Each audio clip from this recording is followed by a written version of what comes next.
बहनों और भाइयों नमस्ते। सबसे पहले मैं उल्लासनगर 1 से उल्लासनगर 5 के व्यापारियों को अति महत्वपूर्ण जानकारी दे रहा हूं। इस जानकारी को आप हल्के में न लें।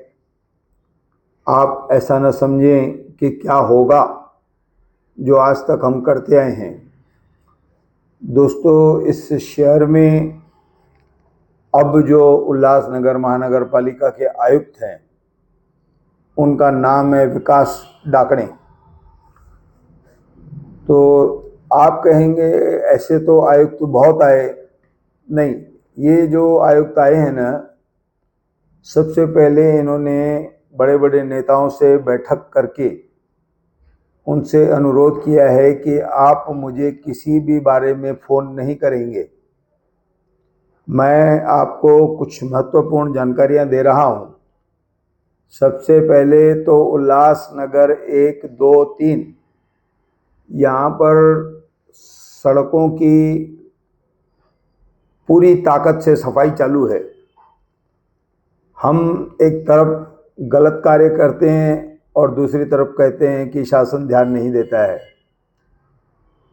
हम नेहरू चौक पर पहुंच जाएं, वैसे तो हमारे पूरे शहर की हालत यही है।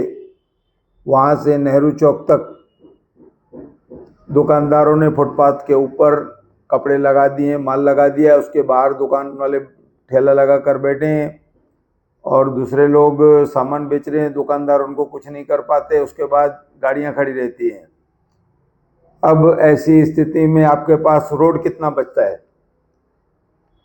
तो दोस्तों, हमारे आयुक्त साहब विकास डाकणे जी जो युवा हैं, उन्होंने कुछ कर्मचारियों की 2 ड्यूटी लगाई है। एक सुबह से 3 बजे तक, दूसरी 3 से रात 10 बजे तक। तो सड़कों पर जो भी माल पड़ा है, पड़ा रहेगा, वह उठा लिया जाएगा। कुछ नेता आप कहते हैं कि यह काम हम करा रहे हैं, चाहे कुछ भी हो जाए, अब शहर को सुधारना है। नहीं, ये सब बातें झूठी है। आपके नेता ये कहेंगे कि आप हमको सिर्फ वोट दो, आपके शहर की जितनी सत्यानाशी करनी है कर दो। मैं आज आपको एक बात बताता हूं। नेहरू चौक की एक दुकान के कारण टी चंद्रशेखर साहब की बदली कर दी गई, नहीं तो आज इस शहर का नक्शा कुछ और होता।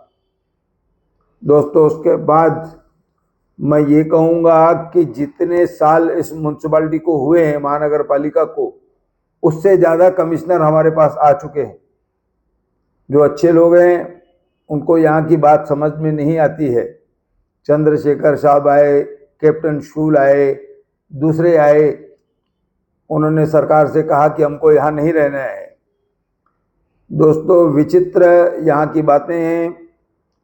मैंने बताया कि एक बैठक आयुक्त साहब ने ली, नेताओं की ली, दुकान पंचायतों की ली कि कृपया आप मुझे फ़ोन ना करें, मैं किसी की बदली करता हूँ। और अपने कर्मचारियों से कहा है किसकी हाथ गाड़ी उठा कर लाते हो या माल उठा कर लाते हो। अगर वो कहता है छोड़ो, कोई नेता कहता है, तो उसको कहो मुझे फ़ोन करें, क्योंकि अब आयुक्त साहब किसी की सुनने वाले नहीं हैं। हालांकि अभी उल्लासनगर 4 और 5 इस बात से कुछ छूटा हुआ है, लेकिन 2-3 दिन में यहाँ पर भी कार्रवाई हो जाएगी। सबसे पहले आयुक्त साहब को इस शहर में कोई भी हाथ गाड़ी नहीं चाहिए। बेवजह हम लोग जो ट्रैफिक करते हैं वह नहीं चाहिए। आयुक्त साहब ने अपने कर्मचारियों के साथ साथ ट्रैफिक विभाग को भी जोड़ा है और रात 10 बजे तक उनकी ड्यूटी है। बहुत सारे लोग दादागिरी करते हैं, गाड़ियां हटाते नहीं हैं, उन सब की खैर नहीं है। इसके अलावा मैं आपको बता दूं, जो रामचंद भटीजा साहब का पेट्रोल पंप के बाहर एक ऑफिस बनी हुई, उसके बाहर कई सारी ट्रकें खड़ी रहती थी। तो जैसे ही आयुक्त टी चंद्रशेखर साहब आए थे तो वो गाड़ियां गुम हो गई थी। बाकी उसके बाद इतने सालों तक वह गाड़ियां पड़ी थी। अब जो है उनको नोटिस दे दिया गया है फिर से। अब ऐसी गाड़ियों को हटा दिया जाएगा। आपके घर के बाहर, दुकान के बाहर कोई गाड़ी 2-3 दिन घंटे खड़ी है या 2-3 दिन खड़ी है, उसकी भी आप जानकारी दो, हट जाएगी। रिक्शा वाले कैसे मनमानी करके जो गाड़ियां बनाते हैं, गैरेज वाले, वो अभी दूसरों के दुकान के बाहर गाड़ियां छोड़ देते हैं। तो ये सब गैरकानूनी धंधे जो हमारे पास हो रहे हैं, अब ये चलने वाले नहीं हैं। या तो आप कहोगे मैं उसको पैसे दे दूंगा या अपने नेता को जाके बोलूंगा, तो वो सब नेतागिरी खत्म हो जाएगी अगर ये आयुक्त रहा तो।